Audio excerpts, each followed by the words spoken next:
Bonjour à toutes et à tous, bienvenue à l'atelier Artist Coaching où je vous accueille comme d'habitude aujourd'hui pour un thème particulier dans cette vie qui nous fait courir à droite et à gauche. Qu'est-ce que tu fais de ton temps? Autrement dit, sur l'échelle d'une journée de 24 heures, comment est-ce que tu t'organises pour gérer, structurer ce temps qui passe très vite? J'utiliserai aujourd'hui un outil de l'analyse transactionnelle sur la structuration du temps. Alors le temps d'une journée, le voici représenté sous forme de camembert. Les 3-8. Non, pas les 3-8 que tu fais à l'usine, même si ta vie peut-être ressemble à une vie ouvrière, eh bien les 3-8, c'est la structuration d'une journée de 24 heures, on va dire à l'équilibre. Ce n'est pas une science exacte, ce sont juste des grandes mesures de temps. Les 3-8 pour 8 heures de repos, 8 heures de travail, 8 heures d'activité qui te régénère, d'activité récréative au sens propre du terme, c'est-à-dire qui te recrée, qui te redonne de l'énergie. Repos, sommeil, d'accord, on ne va pas en traiter aujourd'hui, donc on les enlève. Sur les 24 heures, il nous reste donc 16 heures. La question que j'ai bien envie de te poser, c'est que fais-tu de tes 16 heures? Est-ce que tu t'es déjà posé la question?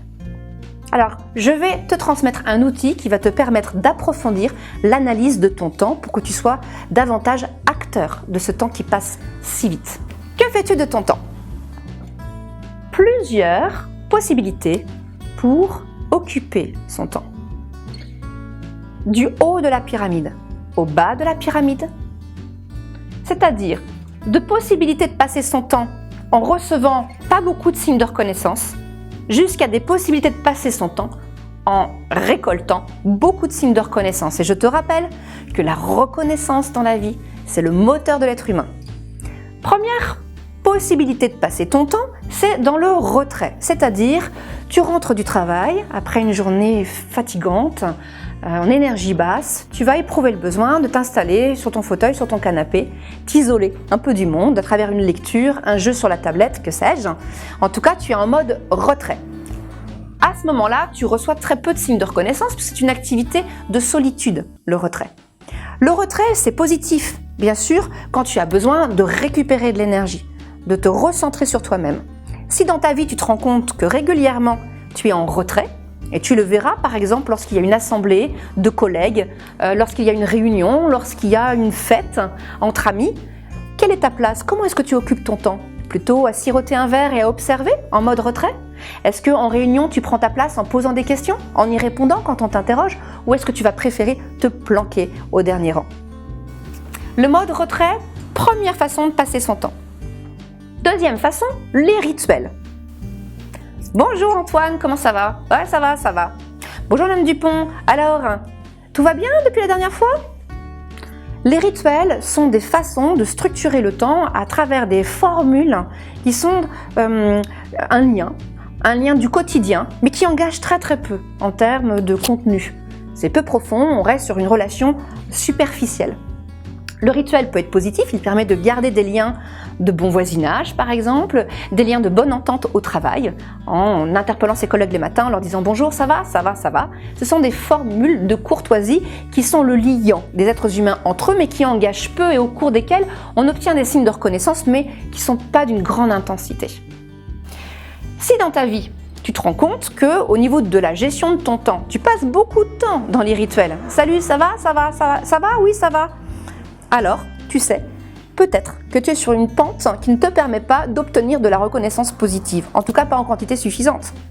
Le rituel est une formule qui engage peu.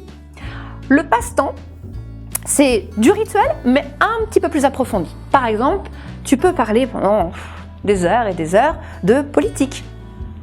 Ça va être un passe-temps qui ne va pas t'engager trop loin. Tu ne vas pas du coup émettre non plus trop d'idées personnelles, mais tu peux discuter de politique avec un voisin sur le palier, tu peux discuter politique éventuellement avec Madame Dupont, la boulangère, tu peux discuter également politique avec tes collègues de travail.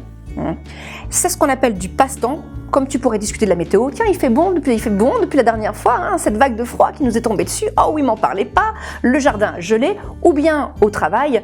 Alors, tu as vu, non mais t'as vu un tel la dernière fois à la réunion? Oh ouais, j'en reviens pas, je pensais pas qu'il prendrait la parole. Non mais c'est incroyable, on l'entend jamais d'habitude. On est sur des conversations de type passe-temps qui engagent peu et au cours desquelles nous recevons quand même des signes de reconnaissance parce que la personne passe du temps avec moi. Et je passe du temps avec elle, donc je lui donne de la reconnaissance. C'est donc une autre façon de partager son temps. Nous continuons de descendre la pyramide, donc nous continuons maintenant d'entrer dans une zone où l'échange de reconnaissance va être beaucoup plus important. Que fais-tu de ton temps? Peut-être que tu y fais des activités. D'accord? Attention, une activité solitaire sera sans doute du retrait. D'accord? J'entends par activité des activités à faire avec quelqu'un d'autre ou avec d'autres personnes. Sur le plan professionnel, une activité, c'est de travailler sur un projet ensemble. C'est par exemple de dérouler un brainstorming. C'est également d'entreprendre la construction d'un chantier, de réfléchir et de concocter, de dessiner des plans, que sais-je. L'activité professionnelle, ce peut être une activité de loisir, une activité sportive, un match de tennis, un match de rugby, où nous sommes ensemble dans un collectif, nous échangeons beaucoup de signes de reconnaissance. L'activité est une façon d'échanger de la reconnaissance de manière positive. Descendons encore, et là vous voyez qu'au niveau de la pyramide, vous avez deux options. Vous avez l'option jeu relationnel et vous avez l'option intimité. Quelle est la différence entre les deux? La différence, c'est que les signes de reconnaissance que vous allez recevoir, récolter dans le cadre de jeux relationnels est une reconnaissance négative. Qu'est-ce que c'est qu'une reconnaissance négative?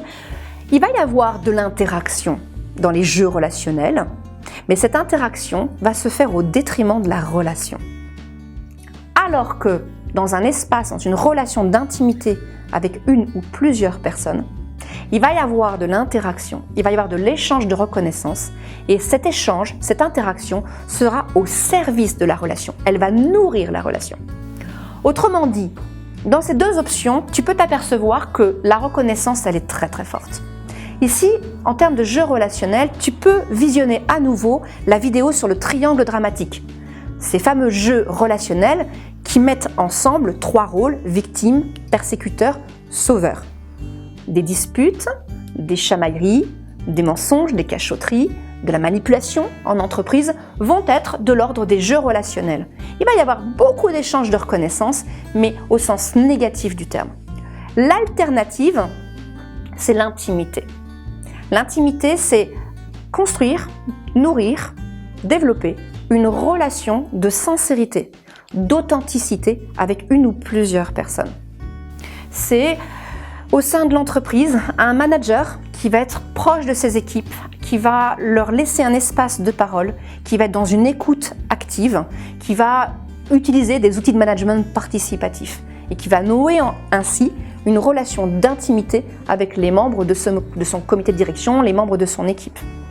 Au niveau amical, conjugal, la relation d'intimité peut être une conversation, un dialogue où chacun a un espace pour être écouté, pour dire ce qu'il ressent en parfaite sincérité, en parfaite franchise, dans un climat de bienveillance et de respect mutuel. La reconnaissance, lorsque nous réussissons à tisser ce genre de relation, d'interaction, est très très forte. Que fais-tu de ton temps?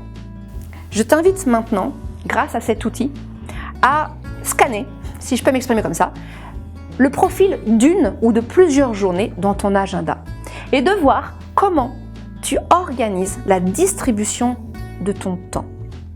Je le rappelle, si nous vivons 90 ans et que nous consacrons 8 heures par jour au repos et au sommeil, c'est-à-dire 30 années de notre vie, il te reste 60 ans. Est-ce que tu n'aurais pas envie de t'interroger sur ce que tu fais vraiment de ton temps? Alors moi, je te pose la question, comme Eric Berne te l'aurait posé, que dis-tu après avoir dit bonjour? À toi de jouer maintenant, car comme j'ai coutume de le dire, maintenant que vous savez, il est temps que vous fassiez. À très bientôt pour de nouveaux tutoriels. Et puis si vous avez besoin d'un coup de main, n'hésitez pas. Artis Coaching est là.